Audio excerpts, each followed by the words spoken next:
Hello and welcome to Streamtabulous. Happy Valentine's Day for those that are doing Valentine's Day. My fiance made me a little something. It says, I froggin' love you. Today, we're going to take a look at Krita AI diffusion and trying to use it to do a photo restoration. People ask for the workflow. There's no easy workflow. Each photo that you work on will be requiring different techniques to another photo. Some are really easy to do, some are extremely difficult to do. So we'll go over to the intro and then we'll take a look what we can do with this photo and join me on a journey. I don't know how this one will go. Sometimes it works, sometimes it doesn't, and sometimes you have to look at using different techniques. And we'll talk about that right after the intro.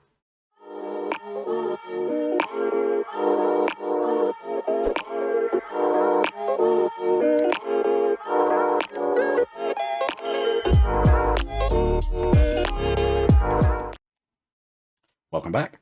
So we're looking at this photo here. Obviously it's in really bad shape. So the first thing that you'd want to do is you want to go through and try to clean up the scratches and the damage the best you can.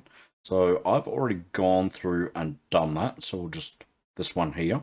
And then I've come through and I've adjusted the contrast to it, which is this. And that's just to make it a little bit starker, hoping that the AI is going to pick up on it a little bit more. Now, from there, I'm just going to remove this. This is something I was playing with earlier to see how it would go. And you can see there's quite a variety of what we'd call a mess. So the first thing we want to come through is describe our scene. So it's a baby girl, white lace dress, held by a man in a black suit. We could probably, I'm going to put 50s or age 50s, age 50 in a black suit. Hopefully that age will help. Won't put the word glasses in because we could get glasses on both the kids. So I'm going to show you what happens if we put the strength all the way up and we do one render. Always make sure that you go through and reduce your image size. I've reduced this one a little bit smaller than I would usually work on. But that's because I'm also encoding at the same time. And you can always enlarge it after you've done your work, which is something I always do anyway. So I'm going to come through and see what happens when it's on full. And this will be a hot mess, because what's going to happen is it's not even going to look at our image. It's just going to create something completely new. And we can see that there we have a completely new image, and we don't want that. We want original image. So what you want to do is bring that strength down, and we're going to start at 10 if I can get it there. Generate. And what we'll see is it will hold true to this image. Now you notice there's no controls that we're working on. We can see that there. There's really no different, but it is a tiny bit clearer. So now we can go up in lots of 5, and we're going to jump this one to 20. And we're just going to do that bit by bit until it starts doing a more stark difference and more detail to what our original image is. You can see that there, it's a bit more clearer. Okay. I'm going to apply that one, but I'm going to hide that one because I don't want to keep working on that. I want to work on what's visible, and that's what it's going to be generating on. So if it's hidden, it's not going to look at it. We're going to crank that up another 2 steps and do it again. The reason I saved this one here is because the face is correct and it's cleaner. So I'll be able to use that later on if I'm removing, if I'm having to delete parts of it. And we see here that face is incorrect, but we're getting better clothing, okay? So with this one, the face is more correct and it's a little bit cleaner, so we can use that. So we'll come back to that. So go up 40, we'll see what this does. Bring it up again. And hopefully what we're really going for here is the clothing and the arms more than anything, maybe a little bit of the head. And we can come through and highlight parts if we need. We can see that is much cleaner. I'm going to go up to 50. Hopefully it still stays true to our image. We can use parts of this when we erase it out to get the face in there. So we're just going to work up in steps. It's time consuming. If you have a slower system, it takes forever. I'm just using a GTX 1070. Okay, now this one here is well and truly out of the ballpark. So we'll reduce that back and we'll do another one.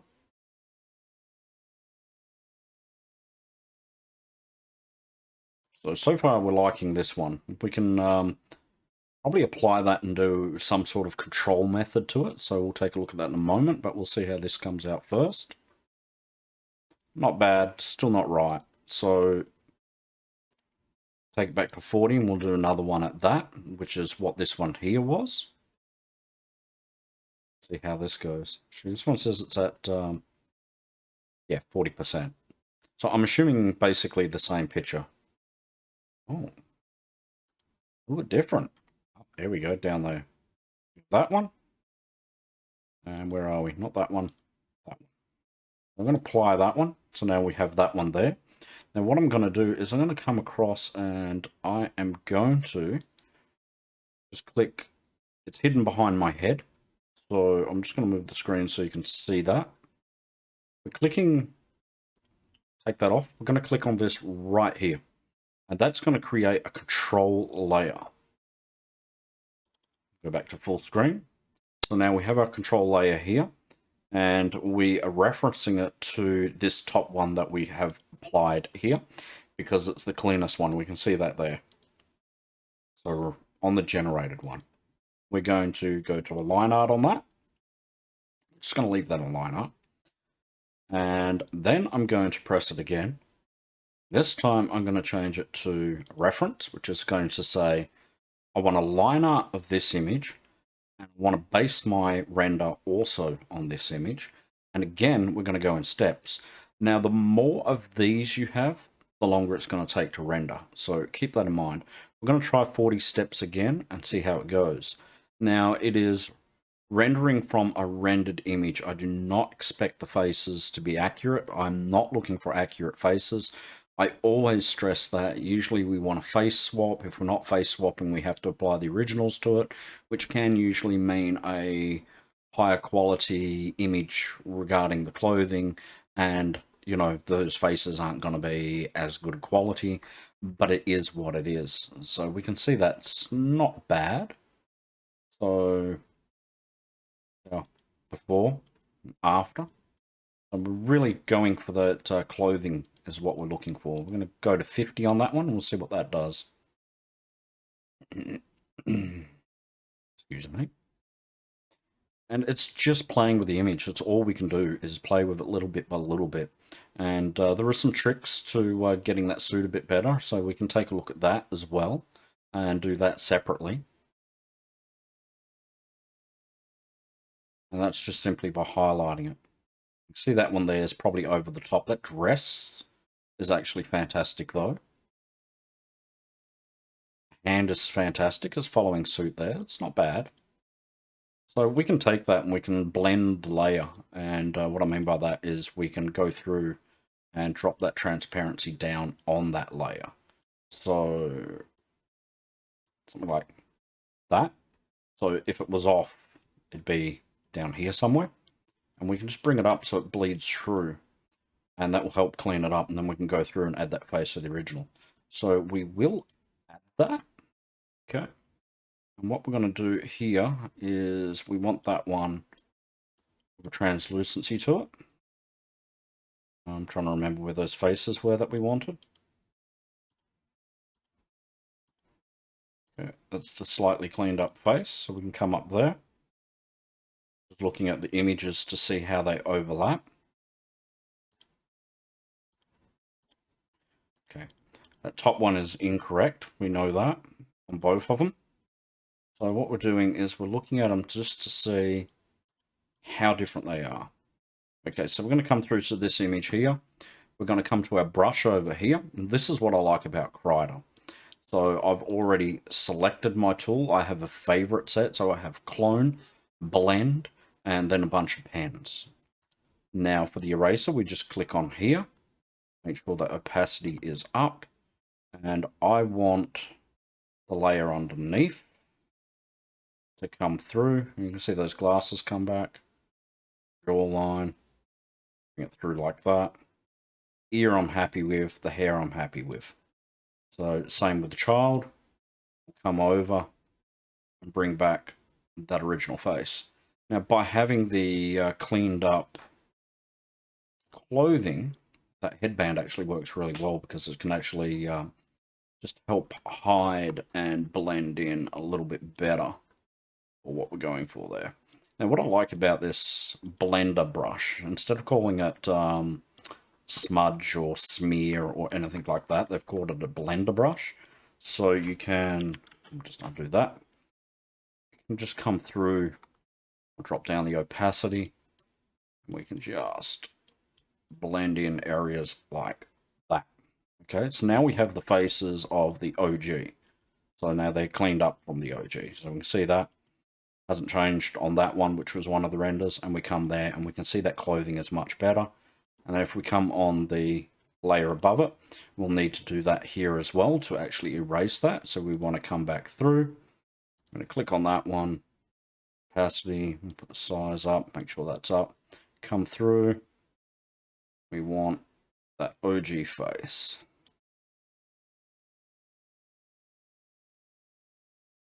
You can see there's a little bit of neck issues there, but of course we've got that blender tool, so we always do a cleanup, and we do the cleanup at the end. I don't always show that because obviously there's time constraints to doing the video, and some of it is more rushed than you would imagine. So that's the underlayer. Because generally what I try to do is do about an hour. I try to edit that down so it's less, of course, but we can't always win in that. And then I edit, and I can't use any of the big editors because of neurological dyslexia plays havoc with that. And we can come through. That's the base layer. So what I'm doing is I'm leaving those on, and I'm working down here because I just want to fix that up a bit and blend that in because we've got some color happening with that render. It's probably picked it up from a bit of age or maybe a chemical spill on the image. Come through, a little bit of that on each one until we just slowly clean it up. So like I said, I always do these later on at the end. It's like this part here on the face. We can see that. We can come through. I actually love that the blender brush, the smear brush with a low opacity, because it's easy to actually come through and follow the line to create what's missing. We just do it gently, follow it through, probably a bit less on the opacity there. Bring that in, that up. So we can bring that in just like that. So that's probably hair there, so we'd leave that. We can clean the background up later. Let's take a look at the child. Come up here. We want to change our brush on the eraser. Come through. Same diff. Just come through. Put that kid back in. Put that here. Just make it a little bit easier. We'll come through and we'll fix these colors up later. So that's not what this video is for. This video is to try to show you how to use the AI to physically fix the image. So again, what I like about that smear tool is we can just come back through and we can just clean up that rough edge of the eraser so it blends in a little bit better. Of course, underneath there, we've got those layers again, so we'll have to come up and just clean them up. And I love the smear tool, the blend tool as they call it, because we can literally just blend parts of the image until they mix with the other images. Okay. Let's see that.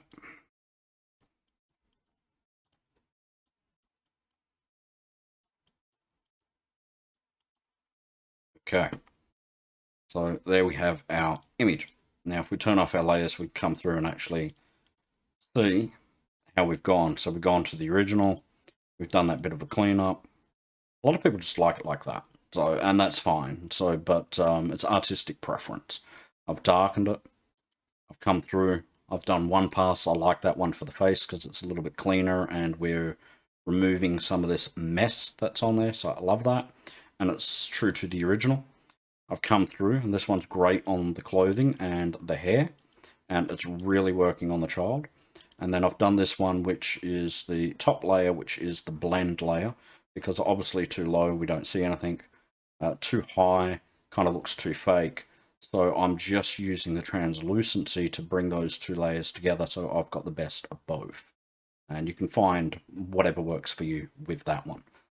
So the background there, you know, I would just create a layer on that one and not actually paint it in.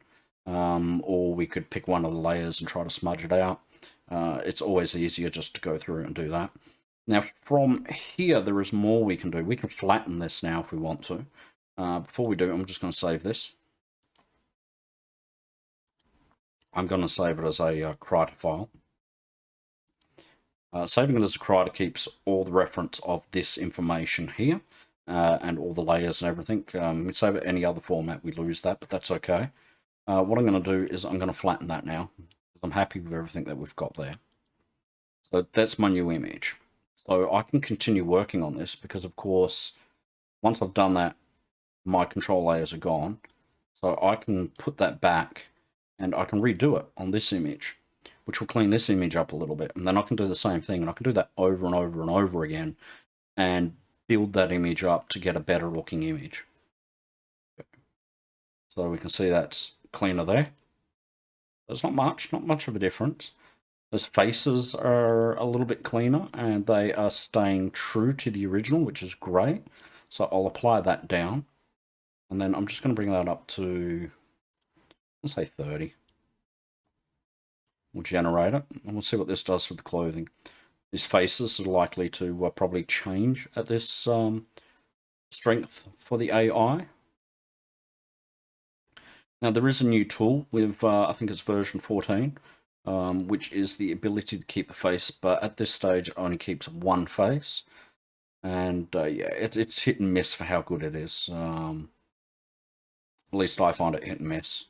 So we can see that clothing is cleaning up. Okay. We have to find that balance between what we're going for before we actually lose the style. So there's that. So we'll leave that there for a moment. What we'll take a look at here is we'll take a look at this. We're just going to highlight this here. Okay. Okay, so now we have that highlighted. We're going to come through over here, so it's behind my head again. Bring that down. We want to click on this, settings. Okay. The settings is open. We can come over here to diffusion.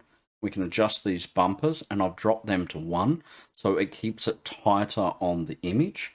If you wanted to add something or change an object in a picture, you'd have that normally larger, so it blends and it fades in.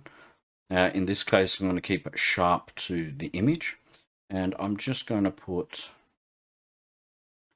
black suit, and I want to keep it to the original image again, so I need to have that down, because if I have it up, it's going to go do its own thing. I'll show you what I mean. So if I do that here, black suit, it's highlighted, it's going to do its own bit. So it's not going to pay attention to these lines and the curvatures. It's what makes it different to Adobe. Adobe is automatically using the image in the background as a control layer. With this one, you would create your control layers or use your strengths so it can see that layer, which makes it harder to use. But to a strong degree, there's more you can do with it because of it. And I mean, we can even go free paint, and you could paint in things as well, which I think is fantastic. We'll come through. It's going to take a while, so we'll give it a moment. And we know this is going to be a hot mess, so really I should stop it, but I won't. Okay, so now we can see what I mean by a hot mess. It's no adherence to the image underneath. So what we want to do is we want to crank that back like we did before. And I'm going to go 30. What else we can do to speed this up? We can click on here. So again, that settings, which was behind my head, unfortunately, but come back under this and come down to the quality presets. And where it says 16, I'm going to bring that down to 10. And that's going to make it faster. And we're going to bring that guidance level where the AI has free liberty. I'm going to drop it to 5. And those two are going to speed up the render. On top of course, telling it to follow the image in the background will also speed it up. So, and I talked about those steps with hardware needed. And I used easy diffusion as the example for that, but they do follow over to this as well. So we'll come down, and now we can see suits, and we can see how those suits apply. So we're going to bring that up to 40% and run it again, and always just do steps. So this should hopefully be still to the original. Once we hit 50% and past 50%, we start losing control. So keep that in mind. So we got a nicer suit here. I really love this one, so we'll come back to that in a moment. We're going to try 50% and we'll see if it stays on track.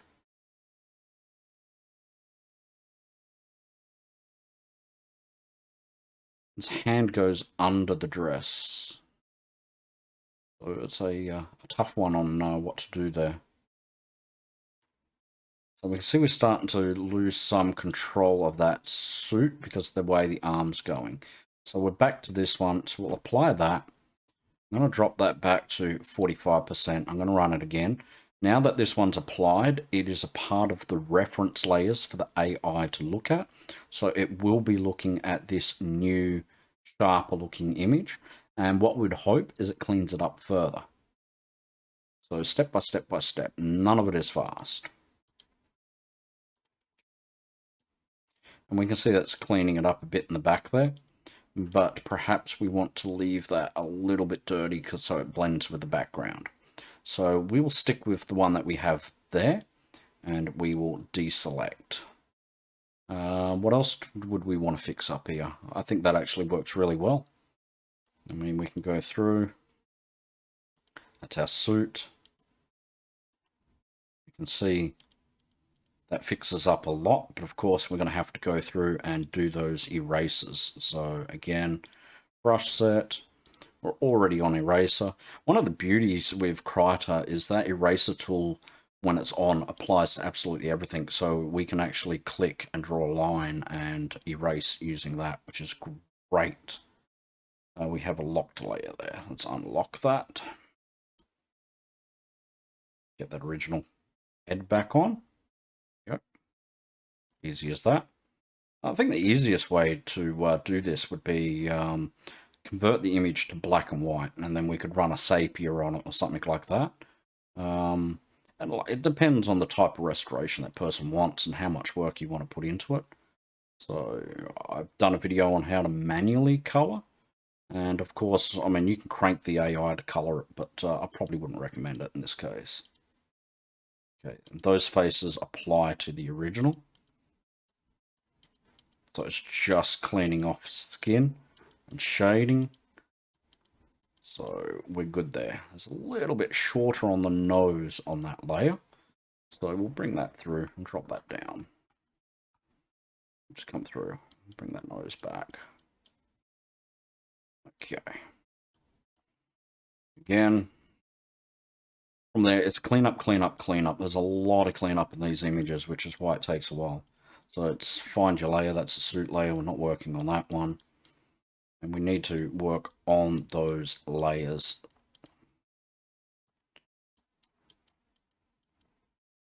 Of course, the opacity's down as well, so we're going to have to bring that up to actually find out what layer we're on. There we go. All about cleanup at the end of it. There we go. So that is a much cleaner image than we actually started with. And of course, it depends on how much you want to do to restore this photo. So we'll flatten this. Flatten up. Now we could go here, line art. So we're on the root image. And we could also apply that as the reference. And then we could try 40% and see how much it adheres. With it being on line art, it draws the face as well, and I'll give you an idea how that works in a second, because we can click on a button and show that.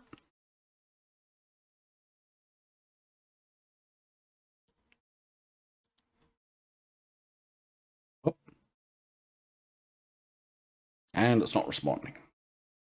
If I crashed, it'll be sad, because that means we actually have to start all over again, and I wanted to do this video yesterday, but I actually lost a hard drive, which was no fun, and there's a lot of data gone, and she's out. Joyous. So, yeah, we'll open it up and we'll see if it saved the information.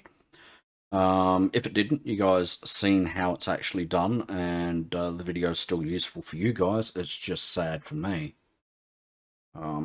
Open the autosave. Let's see what we've got for our autosave and bring it back over.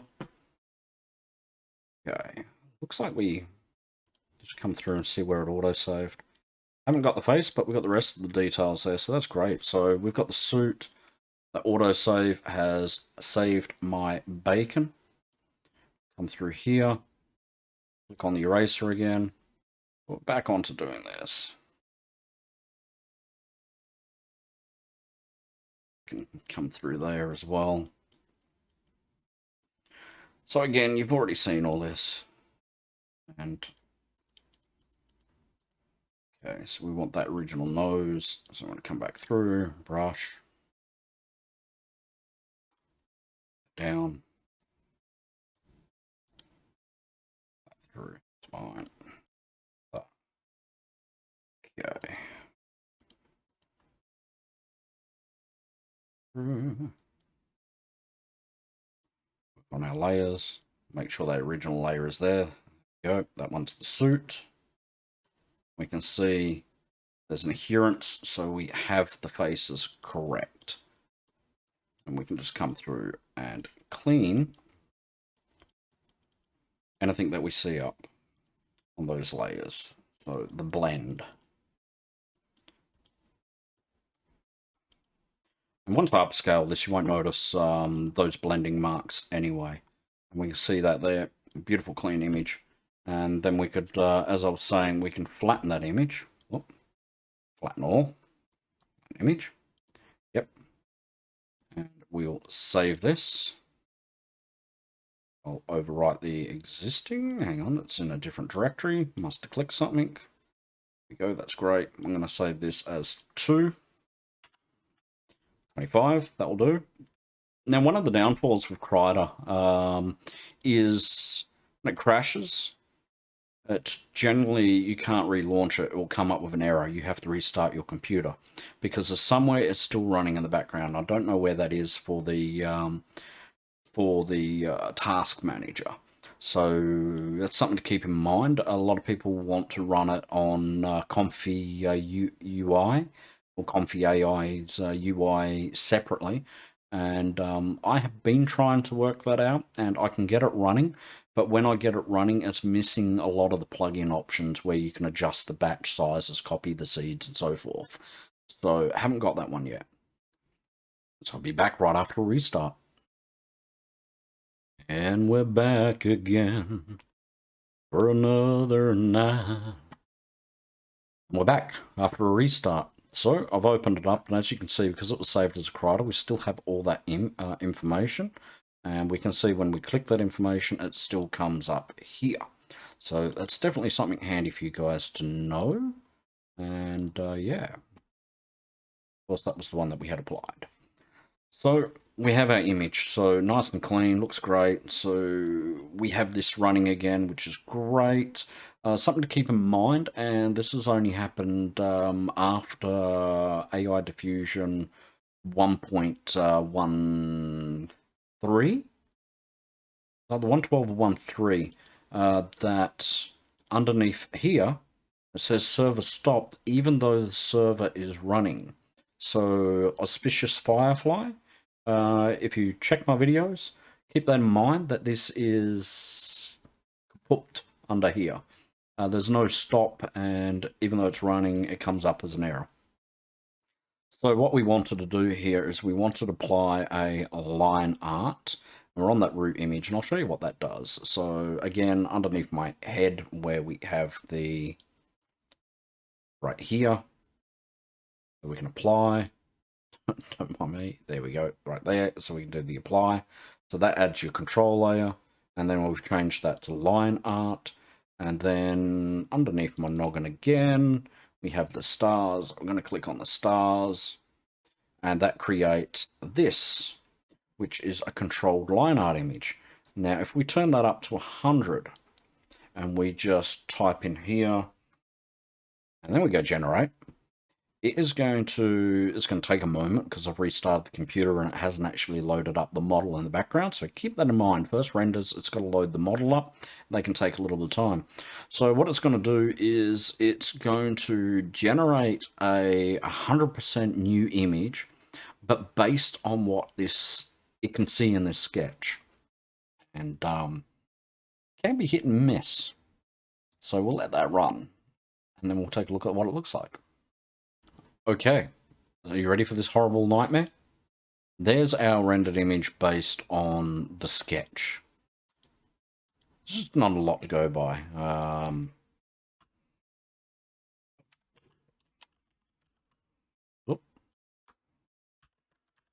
Probably help if I put the word black suit in so it knows that he's in a black suit, put the word wearing.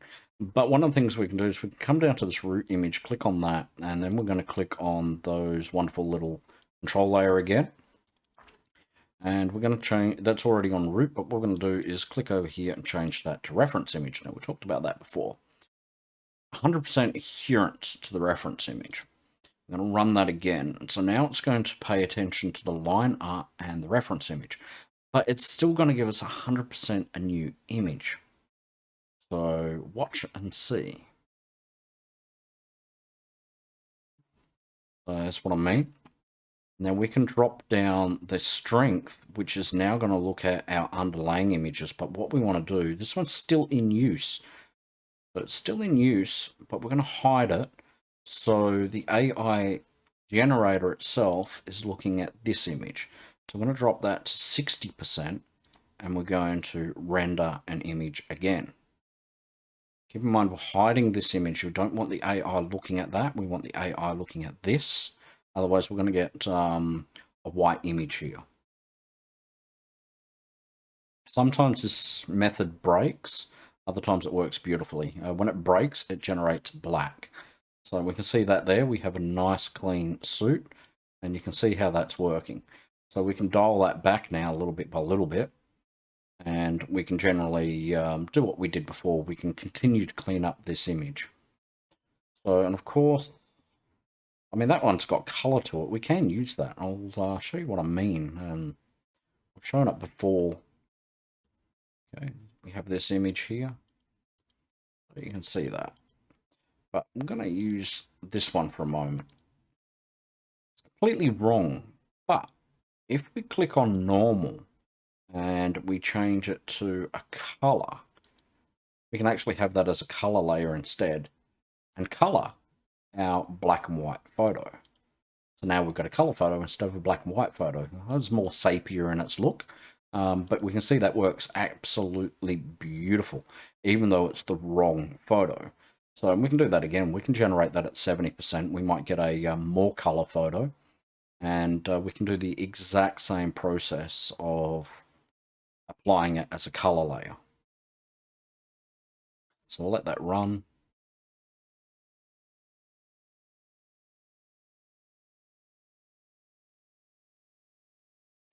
We have more of a color layer.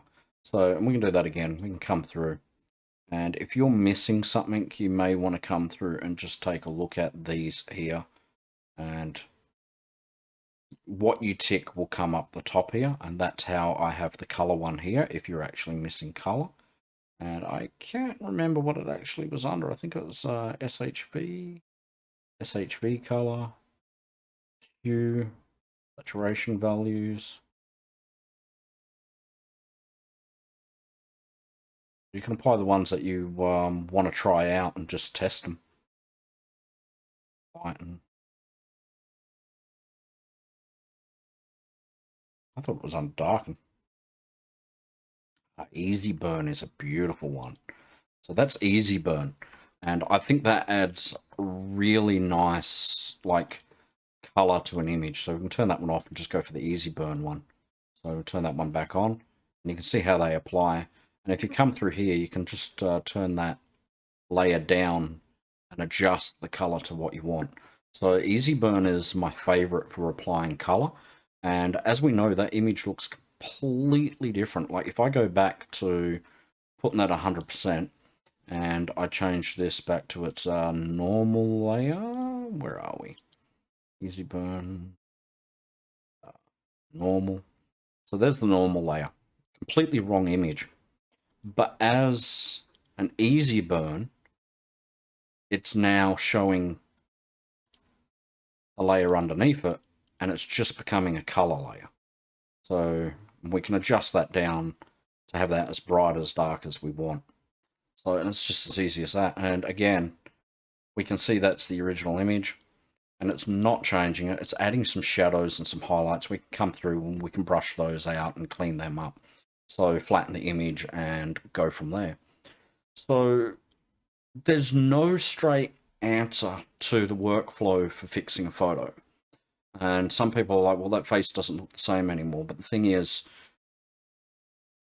the person that uploaded the photo knows what that person looked like.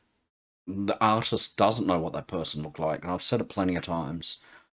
Facial hair, patches of stubble, moles, freckles, imperfections, sun damage on the skin, especially on a male, is what makes them look the way they are.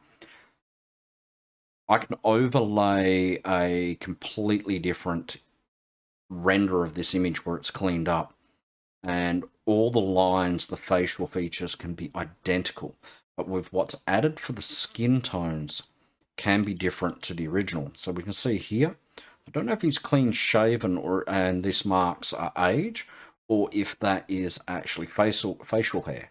The AI has picked it up as facial hair. I will go through and clean that out so it is just pink. We can actually be able to do that with this layer. Some cheat ways to do it. So we're going to go on our smudge, have our up there, and we're just going to drag that down like that. So all I'm doing is I'm just smudging that color layer, completely destroying the image underneath, or the image of that. But we don't want the image, we just want that color. And we can just easily remove what the AI thought was facial hair, just like that. Okay, bring that up. Just like that, we've given him a shave and aesthetically fixed that. And it's the same with the child, where it's picked up this purple hue here. We can come over and we can push that down. It's going to whiten this child's face up a bit. Whiten, not widen. Okay, come through. Maybe a little bit on that lip line. I don't know. It's hard to tell. It's like, I kind of like that, and I think I can see some of that in the very, very original there. So I'm going to leave that because I like that. Okay. So yeah, I mean, we can go through and we'll add a color layer and we'll whiten that off. And it is literally just playing with it little bit by little bit. So we'll just go color on that one. Now that's a color layer. I have my colors down here. I have color palette, which I've added. So of course, underneath settings, Dockers, there's our AI there, make sure that's on. So we can come down and add palette, and then once we've got our palette, we can drop it wherever we want, and palette is the one that I primarily use. because it's quicker to access what I'm actually looking for. So come up, brush, come through, down. I like going a little bit sharp. Maybe a little bit of yellow in that wouldn't hurt, and give it that sort of way too yellow. Sort of yellowy tone to it. There. There. And then I will just use the smudge tool just to sort of blend that together. Drag it down, push it off. I love the smudge tool, or the blend tool as they call it in this one, because you can just push it away and push it in and manipulate until you get what you're actually looking for. And I think that works really well. And then from there, I mean, we can adjust that layer and we can do anything we want with it. So we can go lighten. There should be a lighten one in there. That's the lighten. And then we can just drag that down and just brighten up that headband instead. So, and you can play with that any way you want. And of course, again, we can just come through, just use that smudge blend tool to bring that to what we want. Okay. So, yeah, I mean, the clone tool I use a lot, which is here, clone tool, the blender basic tool. These are my go-to tools. And then I'll primarily use basic one and airbrush when I'm painting in. And they're my go-tos when I'm doing photo restorations. That up, blend there, that down. Just trying to create that line right there. Here we go. So now that stands out more than it did before. And we can bring that up a bit. Just find out that with balance. That brings that in for a color. And his hands are going underneath. We have the fingers right. We know that's based on the original image, so we won't change that. I'm pretty sure that is correct to the original. Yeah, you can see it's disappearing under the lace. So what we want to do is, how much of that do we want? I'll keep that one on.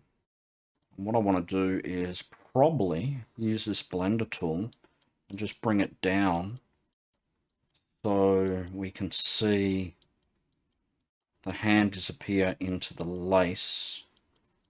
Just remove some of that artificially generated hand where the AI was trying to work out, hey, where'd the hand disappear to?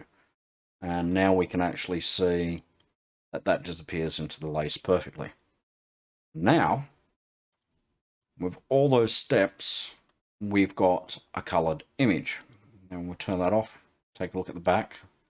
Okay, we've got a couple of this mark here exists on both the layers. I don't mind this background. I think it actually works really well. So we can just try Blender and just, I'm going to smear that layer up. Okay, and smear this layer. I'm going to see where it is. There it is there. Okay, beautiful. And then lastly, we're going to come down to this layer here. Yeah, I mean, if we go through and we paint this down here, which works really well, we're going to probably end up with some issues there. So it's really hard to work out. Take a look at that. On all the layers.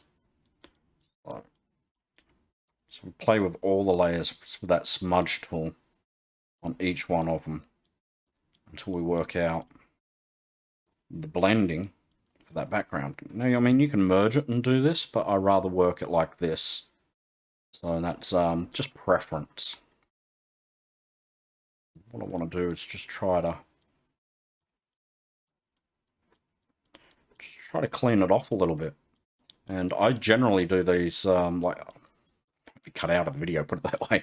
I generally do these after all the cleanups, and I prefer doing the cleanups using IBS Paint X, and I do that on the phone because I get a little bit better control, I feel. So Remember, that's a color layer I'm smudging away, but even that color layer has information in it. So just like that.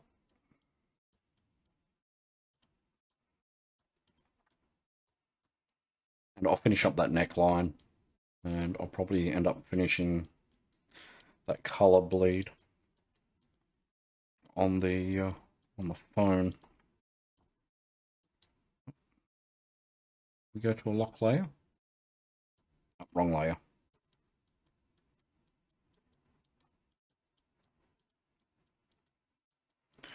I'll finish that up. So you can see that in the photo restorations and teaching how to do it. I'll post the final copy of this. So again, go across to the outro and we'll talk about this. So there's no straight workflow. People are asking for the workflow. There's no straight workflow. The guidance is to turn your strength down on the base image, do your render, turn it up a little bit, add the best one to it, erase the parts that aren't needed, flatten, repeat. It's a process of a lot of involved steps to get to where you want to be. And then it is the line art, helps give control, hide the layer, and it is reference, will let it know that I want these lines of the reference, and this is my control image. It's meant to look like this, so the AI can try to generate a better image. And then coloring it is simply creating the image based on the original and having it high enough, it will eventually become a color image. If it doesn't, you can put it in the prompts, color image, and force it tan that way, put the weight up and so forth. And then, or even manually color on a layer and then turn that into the easy burn or whatnot. And then from there with that colored layer, or create a color layer, and then from there use the AI to see that color on top of the image that you're actually doing, and then render an image. And then once you've got that image, it's not going to be the original, but as you can see, by turning it into an easy burn or a color layer, and then having that over top of the original or the work that you've gone for, you end up building and creating a new image. And it's remastering an image, and it's more importantly than anything, it's rebuilding an image. It is not the original image. As soon as anyone touches an image, and that's if they're manually removing some scratches from it or whatever they're doing to the image, it is no longer the original image. And a lot of people say, oh, that's not the original image anymore. Well, no, it's not. As soon as anyone touches it, it is not the original image. And what we have with the ability with AI is to speed up processes of restoration. And I've mentioned it before. Before, you'd have to go in, find a non-copyrighted image of somebody in a suit in the same position. So you've got that angle, take that suit and put it over top. And then you're not getting those, the tie, the shirt underneath, the information that's there. You'd lose all that because it's a different one. With the AI, it holds it more true to the original, depending on the weight that you put on it, the strength. Sometimes it will be different, but it's still close and it blends more. And we rebuild what I generally call a donor image. And these are all my techniques, and it's not something generally people do, especially because AI is very, very new. A lot of people render it and it gets the wrong faces. I like using easy diffusion. If it's straight on, it's generally pretty straightforward.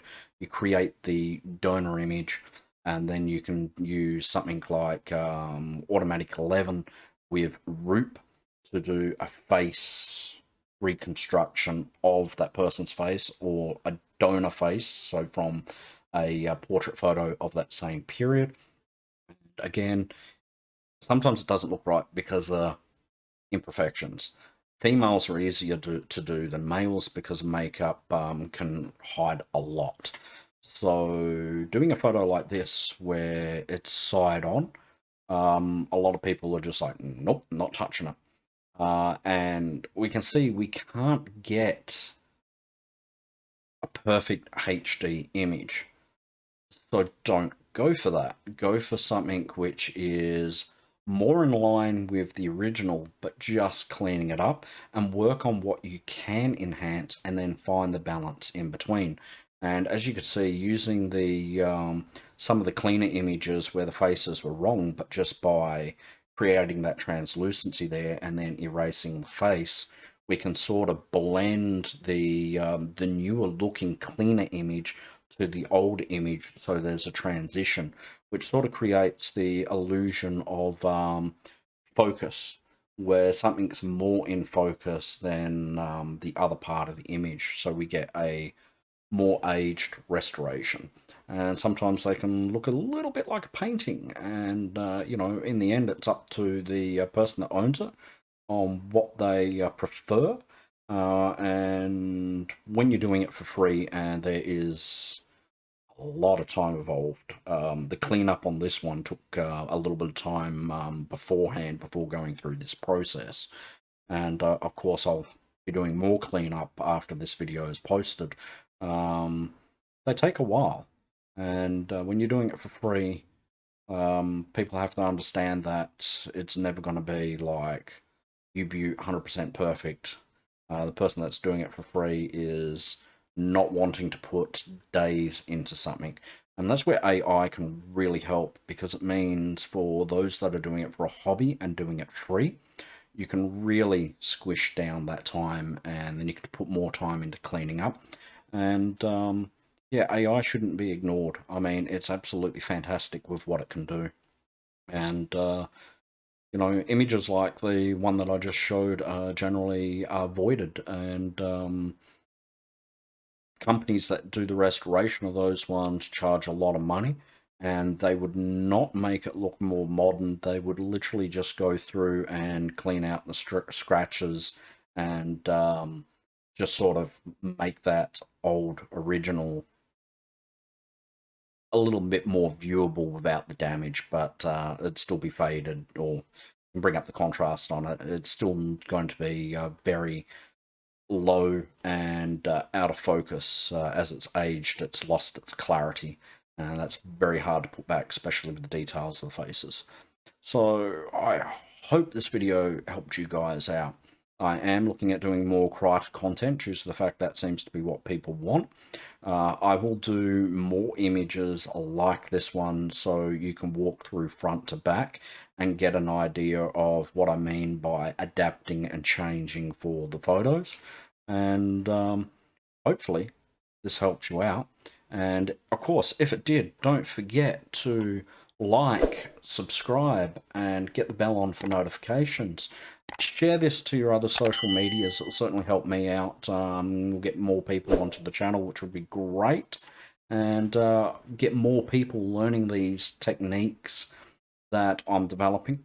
And hopefully that means other people will use it, and perhaps if they're looking at doing photo restoration for a career or something like that, then they can test out these skills in the photo restoration groups and develop their skills, and perhaps come up with slightly different variations of the techniques that I actually use.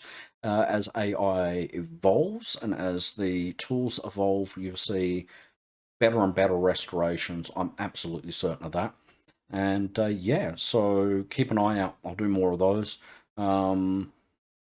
And try to do image control on art, which is a very, very hard thing to do. It's the same sort of thing trying to say, hey, I want to keep this background, and you do lose a lot of the original image, which is hard. So I want to do a video for that as well.